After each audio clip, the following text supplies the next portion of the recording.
Africa and Namibia, the only two countries in Africa that host penguins. The endangered African or Cape penguin is unique in that it has pink glands above its eyes to help regulate body.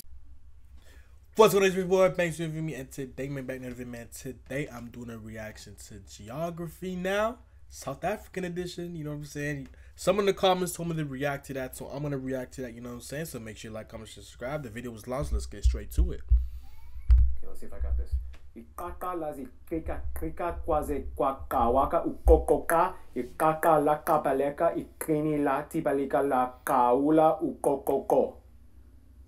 Damn, that. It's time to learn geography now! Hey everybody, I'm your host Barbs. Once again, this shirt was made by geography Ruba from UnityShirtsShop.com. She makes these cool handmade African flag logos. Awesome. I want that shirt. She specifically made this one with the Geography Now logo in the back. I want that shirt. Oh, and don't forget, you can also get Geography Now merchandise at geographynow.com. Just a heads up. Anyway, South Africa. This is a big one. South Africa is kind of a big deal in Africa in general. And you know what else is a big deal? Having an actual South African in the episode. Say hi to Catherine from South Africa. Come on in. What's up, Catherine? My people, they are just the best people in the world, and it will always be. I agree, y'all nice. No matter where I live. All right, well, you ready to get into this episode, Catherine? I agree, y'all so cool and nice, man. So South Africa has always played a historically imperative role when it came to expeditions from early traders, and you can probably guess why. For one, the country lies at the bottom of the continent of Africa, bi-coastal between the Atlantic and Indian Oceans. In fact, the southernmost point of the African continental mainland, Cape Agulhas, has a cool spot you can check out with a plaque and a giant Africa map monument. From there, they are bordered by 6 other countries, don't forget little Eswatini, and the entirely enclaved country of Lesotho. From there, the country is divided into 9 provinces. The country doesn't have one official capital, but rather 3. Pretoria, which holds the executive branch, including the home of the president, as well as most of the embassies for international diplomats. The legislative branch is held in Cape Town, where you can find the national parliament, and second largest city in the country. And Bloemfontein, near the center of the country, hosts the judicial branch and the Supreme Court of Appeal. Some say technically Johannesburg could also be considered maybe a 4th capital, because it has the constitutional court, and the city has a huge level of significance as the largest and busiest city of the country, but you decide. Johannesburg also hosts the biggest and busiest airport in South Africa, OR Tambo International, whereas the 2nd and 3rd largest airports lie respectively in the 2nd and 3rd largest cities, Cape Town and Durban's King Shaka International. The country has a wide network of roadways and the most well-developed rail system in all of Africa. Johannesburg being the main central hub that spiderwebs all the other main lines that stretch into every other province and abroad into neighboring countries. South Africa. See, this is what I'm talking about. I wish, you know, not a lot of countries have, quote-unquote, the road networks. This is a rail network, but also there's a road network that you showed. Not a lot of countries actually have that, which I actually appreciate, you know what I'm saying? Because a lot of countries, they just one area is, you know what I'm saying, developed, and then everywhere else they don't care about it, you know? So it's nice to see that, you know, that they're trying to, that's how they unify the country, I guess. You know, you can go here, you can go here, you can go there, you can live anywhere, you know what I'm saying? I like that.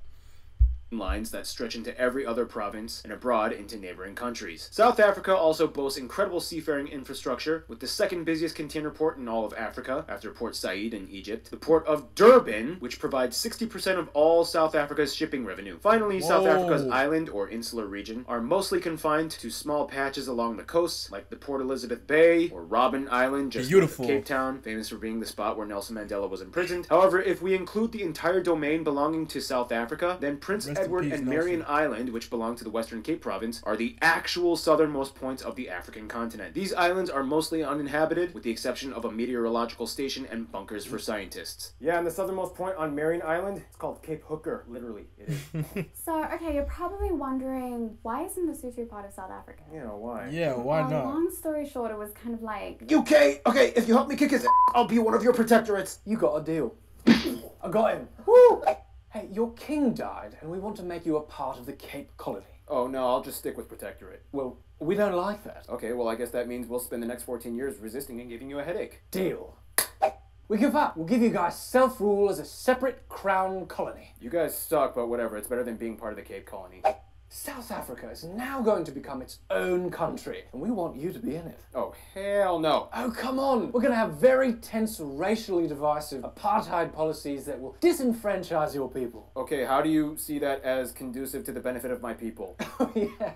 I don't. Alright, well, enjoy your self-rule. And from there, it pretty much sealed the deal that Lesotho Whoa, would never join that South was Africa. an interesting Anyway, explanation. Now, here's the interesting thing. Even though South Africa is a republic, the constitution includes the traditional leadership clause, which recognizes the certain indigenous monarchs. yeah, today I there are love 13 that. monarchs from 9 different. I love that. See, I respect that so much, man. You got to keep the tradition alive. You know, a lot of countries, their traditions and all that, the monarchs, they're all dead. They died. You know what I'm saying? And just to see all this right here is so inspiring. You know what I'm saying? I love that. I actually love that. I really love that. You know. That will disenfranchise your people. Okay, how do you see that as conducive to the benefit of my people? Yeah, I don't. Alright, well, enjoy your self-rule. And from there, it pretty much sealed the deal that Lesotho would never join South Africa. Anyway, Now, here's the interesting thing. Even though South Africa is a republic, the constitution includes the traditional leadership I clause, respect which that. recognizes the certain indigenous monarchs. yeah, today there are about 13 Power to monarchs the from people. 9 different ethno-linguistic groups and tons of other smaller paramounts. And it's high 9 chiefs too, in not South just Africa. Although wow. they do not have direct legislative power to the republic, they have a high degree of regional influence and involvement in communal affairs. Sadly, shortly before filming this episode, Zulu King Goodwill Zwelithini passed away. He ruled for 5 decades and had a huge role of significance in the Zulu community. Rest in peace. Wow, he was a king. King. Well, in any case, let's talk about some of the top notable spots, and let's have South African influencer and travel writer Gofari do it for us. Gofari, take it away. Hey everyone, I'm Gofari, a South African travel blogger, and I'm going to talk you through the notable sites to visit in South Africa. So I'm going to talk through the cultural and the man-made sites. We have Blokran's Bridge, which is the highest bridge bungee in the world. We also have many theme parks like Gold Reef City, the Palace of the Lost City, and Ushaka Marine World. Ponte Tower, District 6 Museum, the world's largest pineapple, the Big Hole, Orlando Towers, Baobab Tree Bar. We have 10 UNESCO World Heritage Sites, such as Mapungubwe and also Robben Island, which is where Nelson Mandela was imprisoned. Thank you! Thanks, Gofari. You Bro, are that's awesome. Check out her Instagram. wow, and that's a in lot of- in the description below. Wow, Yeah, South that's a lot of Africa's natural spots. wonders, you won't even know where to begin with. Like, they have the largest cave system in Africa, the Congo Caves, Borgslack's potholes, the tallest waterfalls in Africa, and it just goes on and on. Whoa, whoa! Hold your horses, Oh, it's in the Catherine. world. That's the nature stuff. You're going to. We're gonna talk about that in the next segment. The next segment, which is. So, South Africa. One word: blessed. For one, the country is a low-risk malaria nation, and most areas in the wilderness don't even require medication. They even have their own unique biome called Fynbos, the smallest and the richest of the 6 floral kingdom in the world, only found in southern Africa with over 6,000 endemic plant species, including the national flower, which is the king protea. When I think of South Africa, that's what I see in my mind, always. Specifically, Fynbos. Specifically Fynbos, yes. It's also home to the rooibos plant, where rooibos tea comes from. That's my favorite tea. High class And- tea right there. Yes. High class tea. Overall, you literally can't find anywhere that looks like South Africa. High For one, class the tea. country is unlike any other nation in that it's not only the southernmost portion of the East African Rift, but the entire country is kind of split between a semicircle mountain range known as the Great Escarpment. It feeds into the tallest range, the Drakensberg Mountains, in the east, where you can find the tallest peak, Mafadi, shared with Lesotho. These mountains are also the source of the longest river in the country, the Orange River, which ends in the Atlantic Ocean. South Africa doesn't have many large natural lakes, and the majority of inland bodies of water are man-made reservoirs, the largest one being the Harip Dam, located in the center of the country. The largest natural freshwater lake, though, is speculated to be Sibai, part of KwaZulu-Natal's Greater St. Lucia Wetland Park on the east coast, a UNESCO heritage site. If you zoom out a little bit, you'll notice the Great Escarpment has these sharp, narrow, parallel wrinkles at the bottom. These are called the Cape Mountains, which are essentially leftover sediments smashed by contrasting tectonic activity long ago, when South Africa was connected to Argentina and Antarctica in the Gondwana supercontinent. Above these wrinkles, you have the Great Karoo, Namaka Land, Bushman Land, and Calamari, which are dry, arid, rocky areas, sparsely populated, This man and said loaded with calamari? rich flora of succulent plants and minerals. This guy If said you move more calamari? east and north of the escarpment, you have the Eastern Midlands, KwaZulu-Natal coast, sweeping up to the Lowveld and the Limpopo Lowveld in the north. These are the most lush and green areas of South Africa, and hold much of the arable land as well as nature and forest preserves. When you move inland, though, you get the Highvelds, the Bushveld, and Griqualand west, which are the arid savannas of South Africa. Africa. This is probably one of the most unique areas of South Africa because it is the site where two things happened. One, an enormous meteor hit this spot, creating the largest verified impact crater on Earth, known as the Fredfort Crater, extending over 300 kilometers wide. You can even see the dome from space at the town of Fredfort. And two, said meteor was supposedly the source of many minerals like gold and platinum that fed the land, which later the inhabitants would subsequently discover and go crazy after in a mad gold rush and mining rush. Now, although South Africa is the second largest economy in Africa after Nigeria, it is ranked the most industrialized, technologically advanced, and economically diversified. And although the country does have a wide income gap between the wealthy and poor, the middle class has been growing every year since the 90s. Today, South Africa is one of the world's top platinum and chromium producer. They Wow. consistently rank in the top 10 producers. I like that. Gold and diamonds as well. And finally, the gold rush in Witwatersrand. 1886 pretty much established the country as a mineral powerhouse. Rich country. Surprised only about 5% of the population is formally employed in farming. This means they've shifted much of their economic activity towards other sectors like manufacturing, business, and finance. Today, JSE Limited is the largest stock exchange in Africa, ranking 17th in the world with over trillions of dollars of investment revenue. South Africa also boasts some of the best medical facilities in Africa and has the third largest hospital in the world. Sadly, though, South Africa Third does largest- have the highest population of people. Third largest hospital in the world.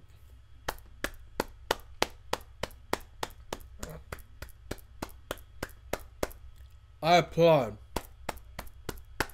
I applaud for that. I applaud for that. People infected with HIV at over 7.5 million and fourth in the world per population ratio. There's even a character on their version of Sesame Street who has HIV to help kids born with AIDS to cope. And finally, the country has a huge tourism industry, mostly in the nature areas. Speaking of nature, it's time for Gary Harlow to explain. Gary Harlow's Animal Adventure. That's the best I got. South Africa is home to over 20 national parks and dozens of nature reserves, the most famous and visited ones being the Table Mountain National Park and the largest one, Kruger National Park in the northeast. South Africa is ranked the 6th out of the 17 classified megadiverse countries in the world, 10th for plant species and 3rd for marine endemism. In fact, between May to July, the sardine run happens in which billions of sardines spawn in the cool waters of the What accent is that, dude? creating a feeding frenzy for all the ocean predators. Look at them go!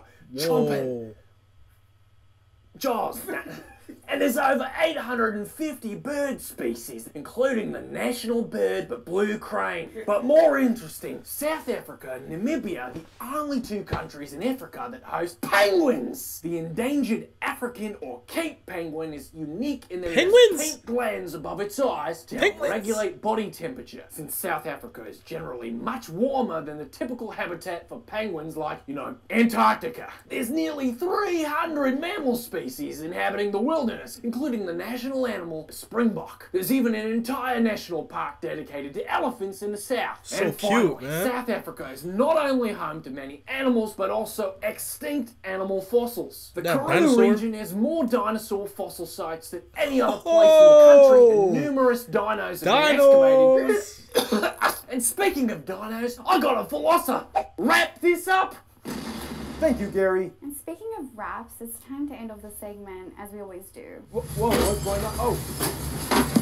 Food! Alright, let's roll. South Africa has so many unique dishes, but one thing is guaranteed. You will see meat on almost every menu. No shocker, they are the largest meat producer in Africa. In any case, here are some of the top dishes you guys suggested. Hoppengors, milk tart, frikadelle, bunny chow, cooked sisters, malva pudding, hoikie kos, Now we fat talking, cakes, now we pond talking. worms, savory Yeah, pies, yeah. Cape Oh, Malay yeah. curry, Yeah. bagoa tea, Yeah. biltong. The I wanna Western try Cape all of province them. has some of the most refined I wanna wineries try all of in them. the world, starting all the way back to 1659. And supposedly Route 62 is the longest wine route in the world, going over 850 kilometers long. And of course, many might argue the national dish would be braai, or South African style barbecue, cooked over wood flames. I want you're back. an Okay, cool. invitation Thanks, to the Noah. bride. And don't forget to get some burgers from Wimpy's and a rib meal from Steers on Wacky Wednesday. And make sure that you go to Spur. Spur has the 2-for-1 special on Mondays. And speaking of the people of South Africa, I think that means we should probably move on to the next segment. The demographics. Now, All I asked right. you guys, the South African geography peeps, what it means to be South African. And here's some things you guys said. Being South African is very nice because we have so many different types of traditional groups where everyone is celebrating. I love We that. come from a beautiful country. We're full of cultural diversity, and of course, we truly epitomize the Rainbow Nation. To be South African means to live in the most beautiful country in the world and to be part of the most vibrant I and like that. energetic group of people. I We're like quite that. resilient when it comes to the challenges we face. As well, they have got a strong sense of pride. Living in a post-apartheid era, I feel that we have a lot of unity, we have a lot of strength, and we are Nice really hair, heroes dude. for the challenges that we face every week and that we overcome. And we always find a way to remain in the game and strong. It's an absolute miracle. If you got to see the 2019 Rugby World Cup in Japan and seeing how diverse and incredible South African, athletes were, it's ever changing. It's always evolving. So many different art movements and interesting things going on. It's an incredible thing. I am especially appreciative of the fact that I don't have to travel far go, to Fari. experience something different. Each of its 9 provinces are so unique in their landscapes, in their cultures, in their flavors. So that's what makes it such a fun and exciting place to be. Thank you guys. What about you, Catherine? Well, I would say that every weekend is a jol. Joel? What was it? Jol. What is that? So if you're gonna go for a jol, you're gonna go for a party, and it's gonna be like a really insane night. Like if you're gonna go jol, you're gonna go like really. What's the hard that jaw, night. man? I thought it was a Okay. groove because Now, y'all was as telling you me will it's find out, groove South Africa now. is So very diverse in terms of ethno-linguistic people groups. Let's start with the pie chart, shall we? The country has about 60 million people and has the largest white and Asian populations and percentages per 60 million people? That's like double the size of Canada, bro. Like Canada only got like 30 million or something like that. You know what I'm saying? That is crazy. And it's a smaller country too. Wow. per population in Wow. all of Africa. The country is made up predominantly of black Africans at about 80%. However, keep in mind, of this 80%, there are many groups. Zulus and Xhosa are the largest ones at about 23% and 16%, followed by the Northern Sotho and Tswana at about 9% and 8%. And from there, there's a bunch of other groups, but we'll talk about them later in this episode. For the remaining 20% of the population, the white South Africans and coloreds have almost identical populations at somewhere around 9% each. Keep in mind, though, amongst the white population, about 60% of them are Afrikaners and 35% are English, the remaining 5 or so percent being other Europeans. The rest of the population is mostly made up of Asians like Indians, Malays, Chinese, and so on. So they use the South African rand as their currency, and they also use the M plug outlet, and they also drive on the left side of the road. Left, former British colony. Mm-hmm. And also, somewhere around 80% of the country is Christian, mostly adhering to Protestantism. So first off, let's clarify some confusing distinctions. So you heard that word, coloreds. Okay, we Americans might have some horrible pre-civil rights flashbacks when we hear that word, but we assure you, it's totally safe to use here in South Africa, right? Yeah. It is totally safe, and I actually did use that word a few times in America, and I didn't know what I was doing until one of my friends that was American, he actually pulled me aside and was like, No. Now, there's no complete Get beat definitive up. genetic makeup requirement, but colored people are essentially people that are mixed mostly between blacks and whites, although you can also have some Asian in there as well. It's not uncommon. basically, yes, after all the mixing, they kind of just made a new race. Sarah Tishkoff, a geneticist at the University of Pennsylvania, did a genetic study that concluded that the Cape Coloreds of South Africa have the highest levels of mixed ancestry in the world. So yeah, they're literally the children of the earth. And that other So like, you're telling me they're more mixing the people in like South America and like some people in Central America and the Caribbean. That's interesting. You know what I'm saying? That is really interesting. See, I would have never thought of that. You know what I'm saying? But wow, so that means they really got everyone's genetic going on. You know? colored people are essentially people that are mixed mostly between cool. blacks and Cool whites, stuff. although you can also have some Asian in there as well. It's not uncommon. Basically, yes, after all the mixing, they kind of just made a new race. Sarah Tishkoff, a geneticist at the University of Pennsylvania, did a genetic study that concluded that the Cape Coloreds of South Africa have the highest levels of mixed ancestry in the world. So yeah, they're literally the children of the earth. And that other word, Afrikaner, what is that? Well, long story short, they're descended from the people brought in by by the Dutch settlers in the 1600s. Keep in mind though, only about 40% of Afrikaners are directly Dutch descended, and the rest were mostly German and French. Dutch and Afrikaans are about 90 to 95% mutually intelligible. South Africa has about 35 indigenous languages, but 11 official languages. Anyway, these 11 languages are divided into 5 families. And of the languages, English is the preferred language of the intercommunication between all peoples. And most South Africans are fluent in at least 2 or 3 languages. You with English and Afrikaans, right? Yes. Yeah. Is it kind of like really appreciated when a black South African sees a white South African speaking their language? Yeah. Oh, it absolutely is. And that's something that I have not mastered. We are taught Xhosa in school, for example. It isn't to the degree that Afrikaans is taught. You don't really become fluent, like I can understand certain things, but not a lot. Yeah, I think Port Elizabeth was changed to Paipela or something like that. Yeah. Exactly. You said that good. Practicing that was good. And yes, many of the Nguni languages like Zulu and Xhosa have the click sounds. And These clicks were actually borrowed though. See, of the black Africans, the majority are Bantu. Believe it or not, they are not the original inhabitants of South Africa. Archaeological evidence suggested that they migrated somewhere estimated around the 3rd century AD. The Khoikhoi and San people, often collectively called the Khoisan, make up less than 1% of the population today, and they are the earliest known... That's a little controversial thing to say. You know what I'm saying? I'm not gonna front. Like I understand the story, but that's a little controversial at the same time to mention that, in my opinion. You know what I'm saying? Because that's 300 AD we're talking about. Like, you know what I'm saying? But it is what it is. You know, my fault for. I feel like it's a little controversial though. You know, but we can go back to it.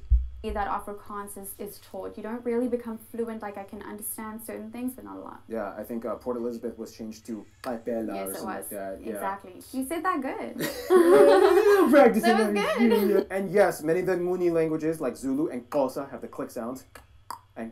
These clicks were actually borrowed though. How do I do the click? Of the black Africans, the majority are Bantu. Believe it or not, they are not the original inhabitants of South Africa. Archaeological evidence suggested that they migrated somewhere estimated around the 3rd century AD. That's a long time ago. The Khoikhoi and San people, often collectively called the Khoisan, make up less than 1% of the population today, and they are the earliest known inhabitants with ancestors dating back somewhere around 100 to 200,000 years, making them speculated to be some of the oldest peoples on Earth. They have the original click languages. Quick history lesson. Over time, the Bantus came in and dominated with their iron tools and farming practices. And although they displaced many of the Khoisan, anthropologists and sociologists speculate that there must have been some intermingling because the click consonants were adopted in their languages. Over a millennium later, the Dutch were first Europeans to come in and establish Cape Town, and then brought in their farmers known as Boers. Meanwhile, hundreds of miles east, Shaka Zulu was unifying most of the Nguni tribes in the early 19th century and drove out many of the rival tribes like the Matabele, Makololo, and the Fengu. This was known as the Mfetene, or the Great Crushing and Displacement. And to the British. This is where the story gets really complicated, so here's a quick cutaway to help.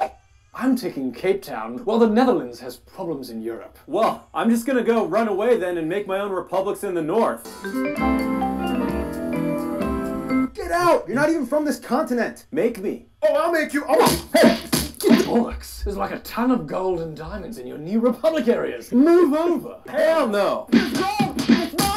Yeah, there's a lot more that goes into that, but basically it was a chain of weird multi-level... It's just sad the type of entitlement some people had back in the day, man. You know what I'm saying? They just thought they can just come to our lands and just come and take over. Isn't that crazy? We didn't go to their lands, but they just thought we can just come to our lands and take over. Multi-party, multi-ethnic battles and subjugation. In addition to the countless native Bantus killed in wars, there were 2 Boer wars between the British and Afrikaners, which led to 10% of the white Afrikaner population being killed. So you had one European power subjugating another European group on a continent neither were native to, all dealing with the natives. So, in a nutshell, I want the land.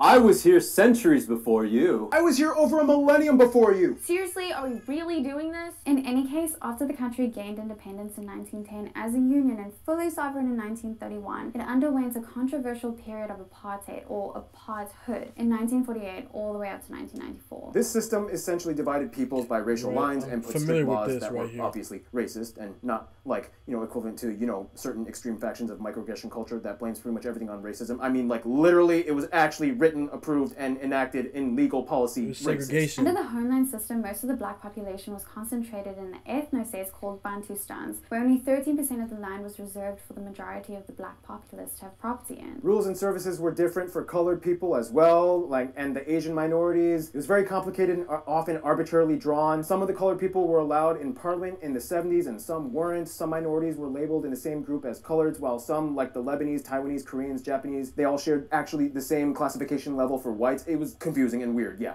Eventually, after a number of factors pressured them, apartheid ended with full democratization for blacks in 1994, and that's when things got very incredibly tense. See, in Africa, a transition of power like that usually goes one of two ways. One, a spiteful uprising from the native black population built on vengeance that seeks to dispose most of the white population and expropriate everything from them. Or, number two, find a way to move forward as one people with a new system built on forgiveness, acknowledging that it will be awkward and difficult, but peace cannot come from a bitter heart. Today, of course, it's still a very complicated issue, and there's no universal narrative and everyone agrees with, and yes, controversial incidents still occur. Crime is still high in certain areas due to social stress and poverty, and yes, there's the whole BEE movement thing, which started as a program aimed to integrate the black population into the workforce, but it has a lot of controversial undertones, and with implementation, I'm sure you could probably say a lot of stuff about that, you and the other South Africans. Then is this about the geography or social? Issue. You'll actually wake up in the morning and you'll get a message on your phone because we have an app that will tell you it's from 6 a.m. to maybe like 2 p.m. you won't have any energy at all. At least they have an app that warns you. So that's new. That's new. We didn't always have that. Oh, okay. It was very recent. They're working on it. Yes. But the point is, there's so much stuff. If you guys want to write about it in the comments, if you're from South Africa, I implore you to have a civil discussion, which I know on YouTube is almost impossible. But I don't know. Watch the movie Invictus if you want to get an idea on how it started. Oh, and speaking of Invictus, let's move on to a lighter note. Let's talk about the sports. Here's Art with the sports part.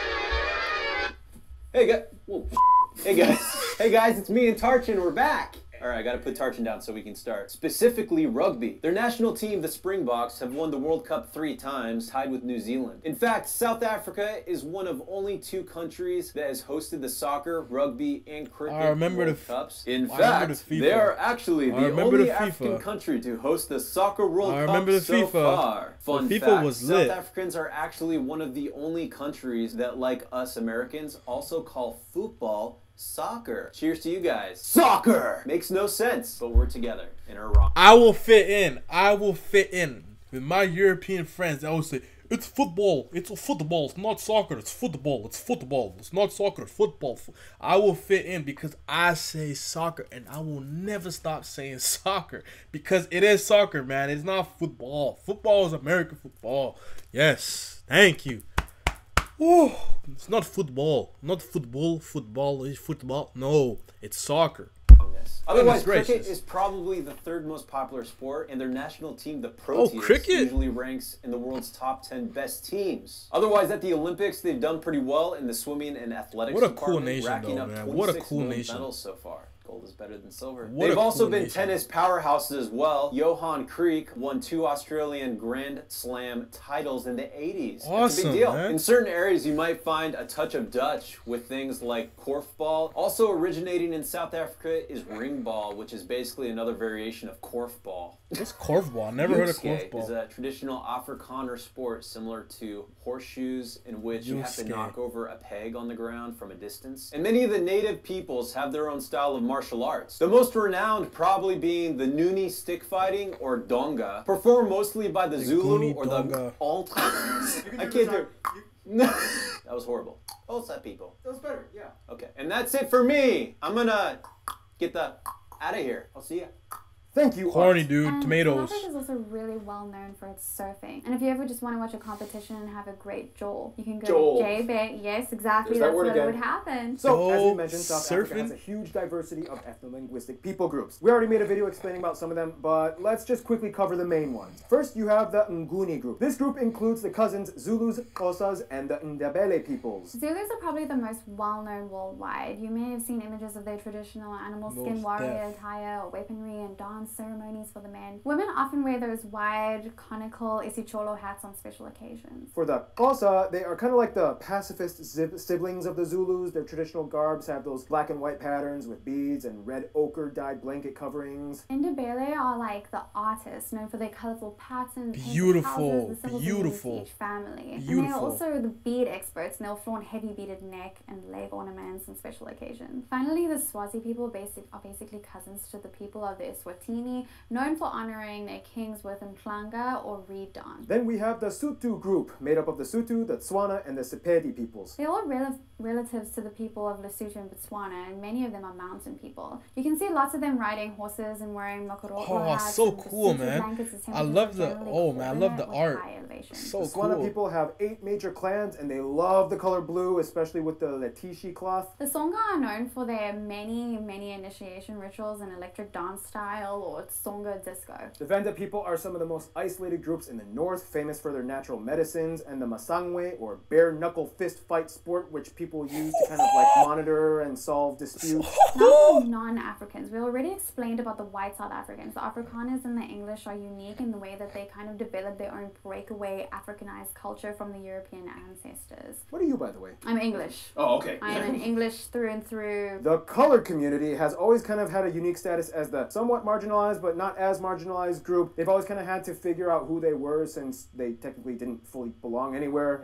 Then you have the Asian community, the largest groups being of the Cape Malays and the Indians, brought over during colonial times for their indentured servitude. The Boerkaap neighborhood of Cape Town is essentially the Malay quarter. Wow, what a beautiful and culture neighborhood. is a fascinating mixture that blends elements of Dutch and Asian. In fact, most of them actually speak Afrikaans as their first language, and the Malay language is almost all but gone. The Indian community was brought in by the British, and Durban has one of the highest population of Indians outside of India. Most were brought over from West and South India, including Gandhi, who spent 21 years living in the area. I heard about that. That was a lot. Gandhi. That wasn't even scratching the surface. There's so many other people groups we didn't even talk about. But in any case, here's Hannah to explain a little bit more about the few things that South Africa's people have collectively as one entity, eternity. You get the point. Hannah's culture segment. Random Hannah. Woo! South Africa! Guys, get a random Hannah shirt at geographynow.com. So, alright, obviously there is no such thing as a single type of South African, but in the end they are still one country that moves forward to the best of their ability. For one, many of the native ethnic groups, whether Zulu or Venda, follow the lobola system, in which the groom must pay a dowry in cattle to the bride's family. I love the countries where they pay people with cows. I know about that. Yes, I freaked out. I was like, what? There is literally a Lobolo app available now to help relieve the stress of figuring how many cattle you owe. Township art became very popular in the 60s and 70s. It was sort of a social commentary movement that depicted the impoverished black communities of South Africa to move towards the end of apartheid. In addition, you will notice there are so many different architecture styles in South Africa. You have everything from the massive thatched fortified dome huts of Zulu to the pink Dutch-style homes inspired from the Dutch. That's a with flat diverse post nation steps for gable real. roofs. South Africans have also been front runners in many inventions, discoveries, and innovations. For example, the automatic pool cleaner, the CAT scan, putty adhesive, the smart lock safety syringe, the world's first heart transplant happened here, the yellow fever vaccine, and they have the biggest optical telescope in the southern hemisphere, and so That is on. What else? amazing. That is Fun amazing. fact, being South African means knowing the difference between now,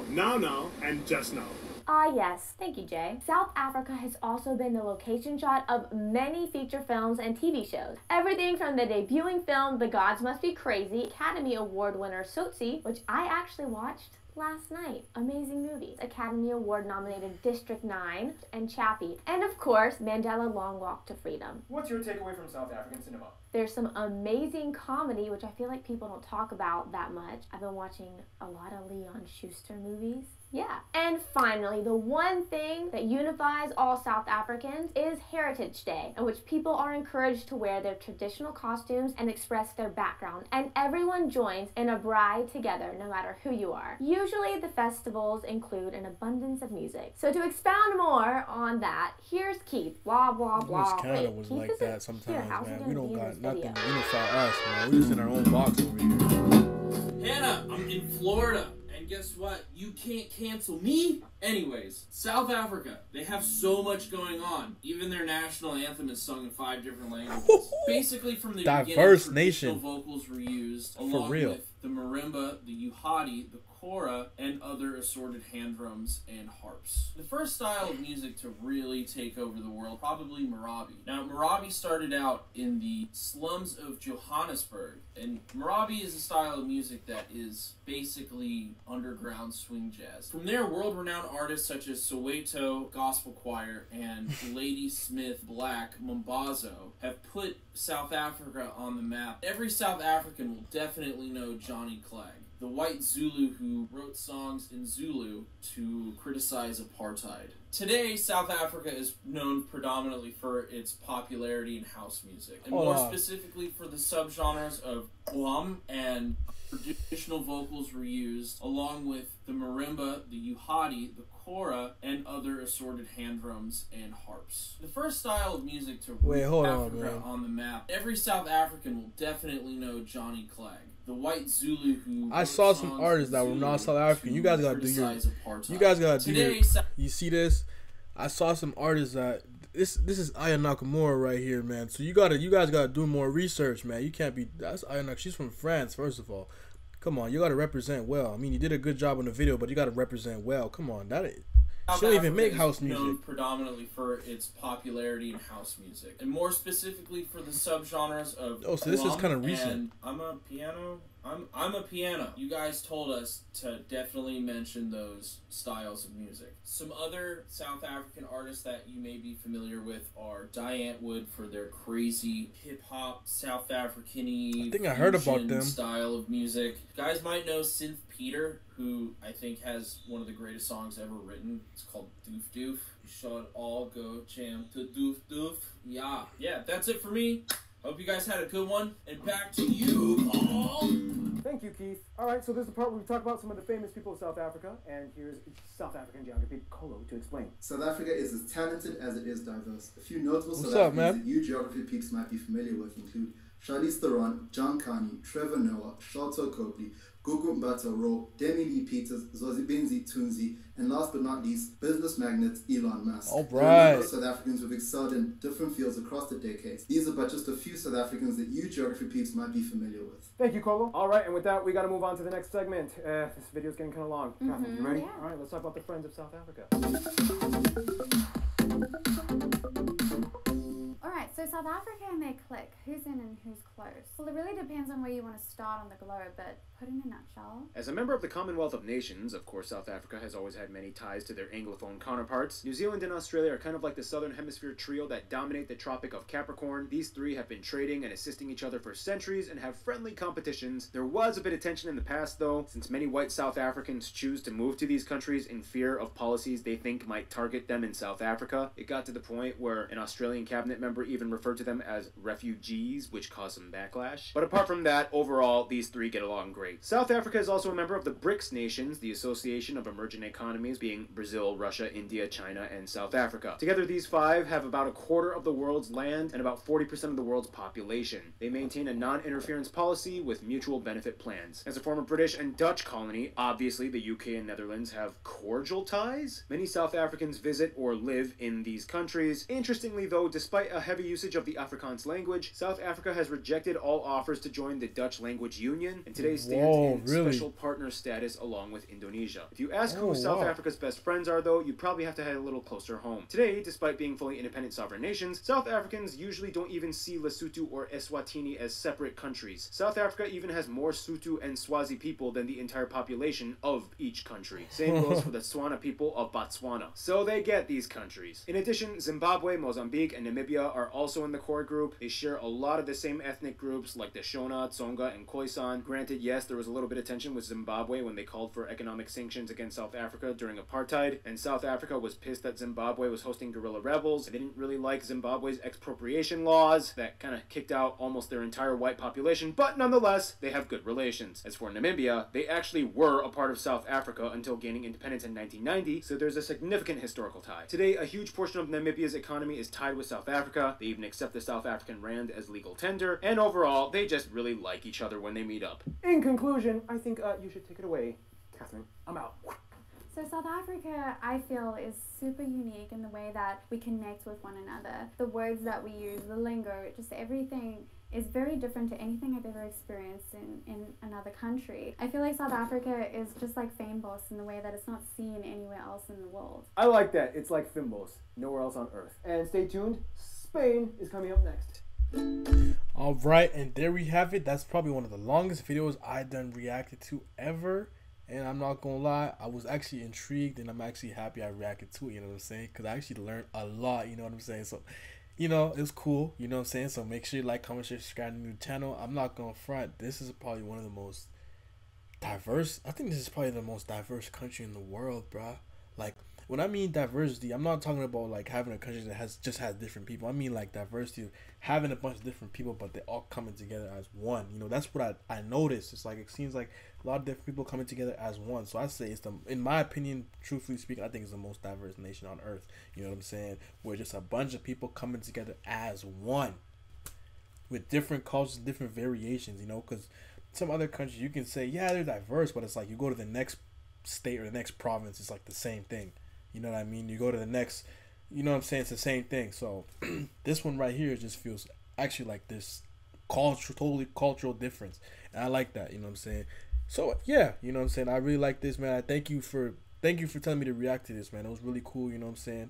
I really appreciate y'all. Make sure you like, comment, share, subscribe if you're new to the channel. Let's get straight to it. We're on the way to 100K. Let's get it popping.